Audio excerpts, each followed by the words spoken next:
Namaste from this side to that. In this video, I'll be creating a logo from scratch. I hope you enjoy the process and get to learn a lot of new things from the process that you'll be seeing. So I have chosen this Amsterdam font for my logo type, and I'm going to customize this font now. As you can see, I have already customized the upper arc of S. Now I'm working towards customizing the lower section. So it's a soup brand that I'm working on, so I want to give this as a swash kind of a end, like it's like a thick soup kind of thing embedded there, and I like this stroke. Interesting. So it's very important to be very clean with the types that we are using. So here I have fixed the little jerk that was there. These little things really add to the quality of logo that we are offering to our audience. Now I'm thinking of adding a little dabs of soup dabs, you can say that, to give this logo a more quirky look. Let's see what else we can do. We can explore adding a soup bowl in this logo. So let's play around with you. You will take the shape of a bowl. So I'm using pencil tool, as you must have seen by now. So I'm using pencil tool to update the outlines of the logo of Superb. And this U needs a bit of tweaking, like it needs depth so that it can hold something that is a liquid. So that's what I'm doing right now. And let's add some steam, like steam coming out of this bowl, so that it gives the idea that it's a soup that we are offering. Added the steam over here. We need 2 strokes like this. Shapes, we can say, of course. And okay, this looks weird because one is thick, other is very thin, and then we have another weight added to the typeface of Superb. So we need to increase the width of the second steam shape that we have added so that it complements the first steam and it blends well with the logo, of course. Now let's go ahead and add some soup to this logo.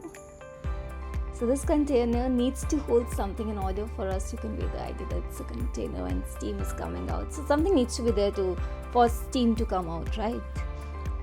So this is done. Red color because tomato soup is my favorite. So yeah. Just reworking on the tabs that I was thinking of adding earlier.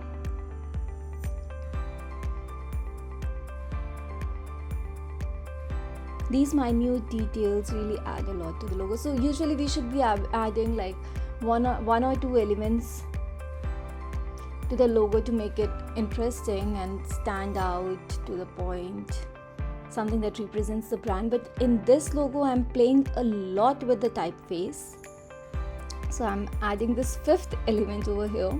So it's like a signature when a chef signs their signature dish. So this kind of a stroke I'm adding in here to mimic that signature style of chefs or signature dish kind of a thing.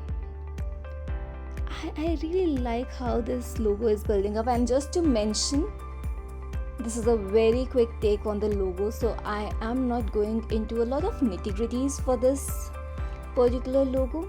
But yes, in case we have to do a quick one, this is the process that I have followed. So I need to mention, okay, I'm planning like this Superb will have a lot of flavors to it. Starting with tomato, I am using, again, I'm mimicking that signature style. So like someone writing with pen that, hey, you know what, this is tomato kind of a thing. So that's that kind of a look I wanted. I wanted this to be playful. And that's why I'm not going for another bold font to support The brand name, I'm going for this thick handwritten type of typography to complement the logo that we have created in here, and it's looking superb. Awesome. Now let's play around with colors. So these two images, FYI, I have downloaded these images from Lexica. Yes, our AI tool for images. You can also go ahead and explore Lexica to create your own mood board. So I have chosen these two images to create a mood board, color mood board for this superb brand, a quick brand that I'm creating. So I'm updating the colors. I am tweaking around the colors as per my requirement over here. Mint flavor soup, of course, you might not have heard about it, but this name sounds interesting. So yeah, I wanted to explain. This is a very interesting approach. So you can create two squares and then object, blend, make, and then again go to object, blend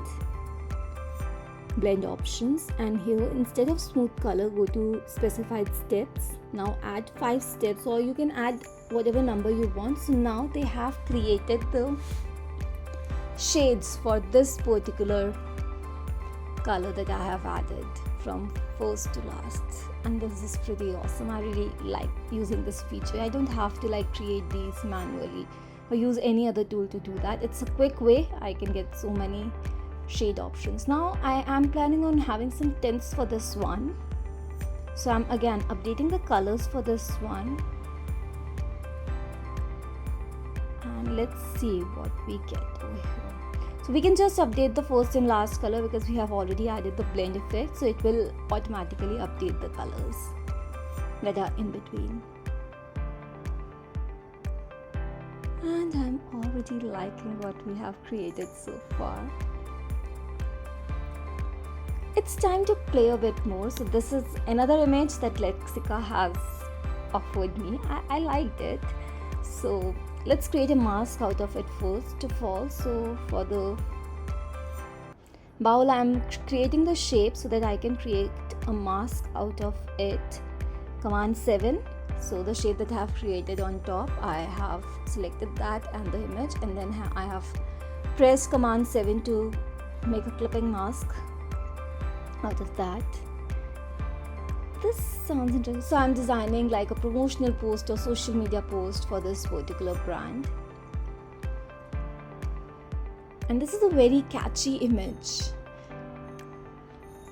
Though it's subtle, but still it's something that is standing out to me and blending well with the color tones and schemes that we are using. And we have a post ready. It's looking a bit subtle as of now. We can add something towards the back, like a very, very subtle and light shape which complements the soup of S that we have at the bottom. And we can use this to add any complementary text that supports what the brand offers to the audience. Maybe it's a vegan soup, or it's a gluten-free soup, or whatsoever this is. We can play around with this and add on text as in when we need it. For packaging, we can definitely play around with that and create customized packaging. And that's all for today, and that's how I quickly created a brand from scratch within 45 minutes. I know that's a lot. Thank you for joining me today. Hasta la vista, cheerio.